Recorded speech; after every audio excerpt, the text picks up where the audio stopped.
So, in nutshell, what is the basic philosophy of lysimeters? Truly speaking, there are two strata. One is the lower compartment, which is the leachate collection system, and the upper compartment, which is filled with the material, sensors and moisture extraction systems like cups. And what I can do is, I can find out how the system is going to behave when I talk about, let us say, encapsulated nuclear waste, because disposal of the nuclear waste has been a big issue and the country wants to become a muscular country in terms of today's socio-political situation. So, radioactivity and dealing with it has become very important. This is where the attenuation properties of the soils become very important. So, what I can do is I can take the atomic waste or highly toxic waste, encase it in a unit. This is what is known as encapsulation. So, I can freeze the entire material contamination into the matrix of cement or sometimes glass. Those of you who are interested, read more about how this is done. So, glass is the best source of encapsulation of toxic waste. Why? Because glass is amorphous. You remember XRD patterns. So, there we were looking for the glassy phase, which is more reactive. So, glass will not let anything come out of it. Now, when I am talking about this, you should also Google about the salt domes, which nature provides. Salt domes, DOMES, domes. So, which nature provides, and these are the best places to dump the atomic waste coming out of your reactors. Why? Again the same thing, salt is the most reactive phase, which will not let any species of contaminants go out of it, and hence it acts as a best possible barrier system naturally provided. Clear? So, coming back to this story, I can take toxic waste, atomic waste, bio waste, encapsulate it in a matrix of concrete, cement paste, different type of resins, and I can solidify it. Now, the question is, before I dump it somewhere, I have to prove that nothing from this unit is going to leach out. So, this was a project which I dealt with for India and was very educating work, and this type of modeling we did real life situation. And what I did is, after embedding it somewhere here in the upper layer, I induced artificial rains and leave this system for certain duration, and whatever leachates come you can analyze, and you can show that the encapsulation which has been done is perfectly alright, nothing will go out, everybody is happy. Are you realizing the importance of this simple experiment which was done? Are you getting a feel of this?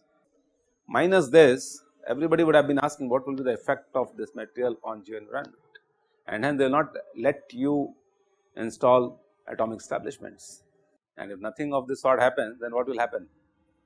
You will always remain in 17th century, deprived of electricity and power and weapons and what not, and radiotherapy and medicines, so many applications.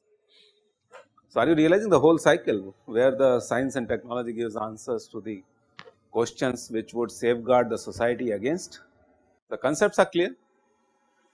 So, I can design here how much is being retained by the soil, attenuation property, what is the sorption desorption studies and everything. I can do a beautiful modeling to even see what is the effect of temperatures, ambient temperatures, after disposal what are the temperatures in the ground, whether thermal cracking of the soil is taking place or not, because these are the thermal stresses, chemical stresses, radiation stresses all put together. Beautiful example of coupled phenomena, and we use these concepts to find out the validity of the models which are being used. Okay, so until now we have been talking about the saturated systems of the soils, zero tension lysimeters, and now I would like to show you how the tension lysimeters look like. Primarily they are used for unsaturated soils, where you do not allow ingress of water happening in the soil mass. Clear? So, this is how these systems look like. These are the glass tubes or PVC tubes which are specially designed. When you come for environmental experimental geotechnics experiment, that time we tend to show you all these equipments which we have in the laboratory. You should ask for it, and the students will show you how these type of lysimeters look like. So, these are typically PVC tubes or the glass tubes of different lengths. At the end there is a specialized ceramic cup which is attached, and this is also known as thimble, THIMBLE, thimble. So, these are the systems which have a specific air entry values. In medical sciences they use these type of things quite a lot. Most of the research in environmental geomechanics is being replicated after seeing the human body and how it functions. Clear? So, these systems which are normally used in medical sciences are now being used in geomechanics. So, in this tube there are two pipes which are inserted. The philosophy is like this, that once I insert it into the soil mass which is unsaturated, leave it for some time, apply suction. So, when you apply suction, the water from the unsaturated soil gets sucked, and the suction should be so modulated that the pore solution comes and sits inside the tube. And once this happens, you can have another pipe which is connected to the sampling bottle vial, and you can keep some sample which you have collected by applying some vacuum suction. So, this is how the tension lysimeter works. I will show you how it looks like and how it is calibrated and the things. What is the importance of the lysimetric studies? This was the project which I did for Atomic Energy Regulatory Board of India and BARC. So, as I said, the lysimeters are basically the devices which create a control volume of soil for studying various contaminant transport mechanisms under in situ conditions. There are two types of this, field and laboratory studies. In field studies, unfortunately, there is not much control on the boundary conditions, alright, and they are very expensive and very time consuming, though we did some of the field studies. And laboratory studies also cannot simulate the in situ stresses, because once you have retrieved the sample, the in situ stresses cannot be simulated. Another problem is you cannot simulate the real matrix of the soil or the soil structure which was in the real life situation. Another issue is that spatial variability cannot be taken into account because the sample sizes are very small in the laboratory studies. So, under these circumstances, the lysimetric studies can be utilized as an intermittent approach, and I can simulate in situ conditions also by controlling the boundary conditions. So, you may say that this is a sort of a one type of a solution which I get by doing lysimetric studies. So, this is the case which I was talking about, what type of instrumentation has been done at a place where the atomic waste is dumped in India.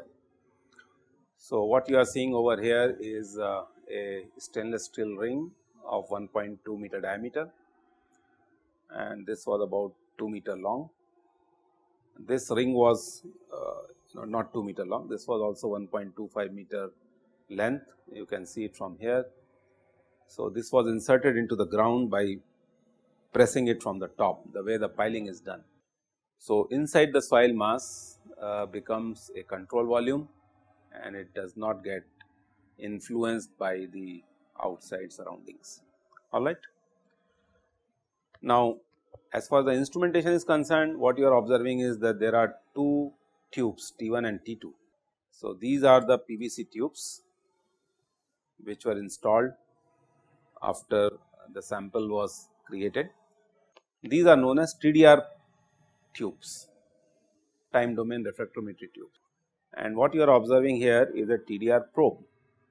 This is what is known as time domain refractometry probe, and this is used for profiling the moisture content from top to bottom of the zone of interest, and the type of volumetric moisture which you obtain from here remember this is the volumetric moisture which you get from the TDR probes, can be utilized to profile the variation of groundwater regime in this sample. This is the groundwater. So, fluctuation of water table can also be captured when you use a TDR probe, alright. So, if you probe from top to bottom and you try to create a moisture profile, these type of probes are very useful. Why 2? Because we wanted to see the spatial variation within a small contour, and they were installed at different radial distances and different depths. So, this is a typical tension lysimeter, alright, and what I have shown here is a thimble which is made up of a specialized ceramic cup which has a peculiar air entry value. So, this is the setup which has been created. Now, what is normally done is we remove the top 100 mm of the soil and replace it with sand, alright, and this sand is utilized as the source of contamination which is going to migrate through the soil mass. So, by using these type of setups we could study the cesium, cobalt and tritium. These are the radionuclides which we use to study their interaction with the soils, alright. Why these radioisotopes were used? Because these radioisotopes are present in the sludge which comes out of the atomic reactors. So, this is what actually we wanted to study. If choice is yours, you can use different combination of the radionuclides. This is how the suction samplers look like. We train them in a CBR mold to see whether they are working all right or not, and then when you apply suction, pore solution gets collected. Just to show you how the activities are done in the field, this is how the whole system has been created. The 2 access tubes are fitted, 4 suction samplers are fitted. These are the tubes which are connected to the suction samplers. Now, you can see that we are giving this is the strontium, crimson red color is typical color of the strontium radionuclide, and then we leave this whole thing for rainfalls to come. This experiment, which was very expensive, was done during the flash floods of. You can see here the experiment was going completely all right from 15th June and to July, and then came the flash floods of 26th July 2005. These glass tubes were broken and they got flooded, you may say, but we got good data based on which we did the analysis. As I said, TDR studies are normally done to establish the variation of soil moisture in the entire domain, and particularly this is the groundwater variation which causes this type of profile. This could be because of the percolation due to the rains also, and this takes care of the evapotranspiration, because on this axis, if you remember, the soil sample is exposed to the environment. So, evapotranspiration, percolation, fluctuation of groundwater table, everything is taken care of. So, this is a very comprehensive setup which has been done.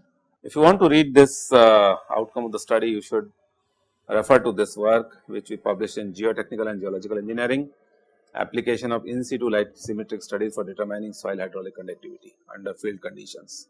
This is how we established the movement of cesium and cobalt in its active form, and we did the modeling for 500 days. The whole purpose was to design the repositories where the waste is being dumped and how the whole system behaves, how much is getting sorbed onto the soil mass at a given depth. So, these type of studies become very useful when you design the repositories where the waste is being dumped. Now, this is the another instrument which was fabricated by one of my master's student, Dr. Vikas Thakpur. Now, he is a professor at NTNU, Norway. So, this is the system which was created. Now, what you are observing here is that this is a control volume where I can keep the sample, and this is connected to a pressure retention unit, and pressure retention unit is connected to a compressor.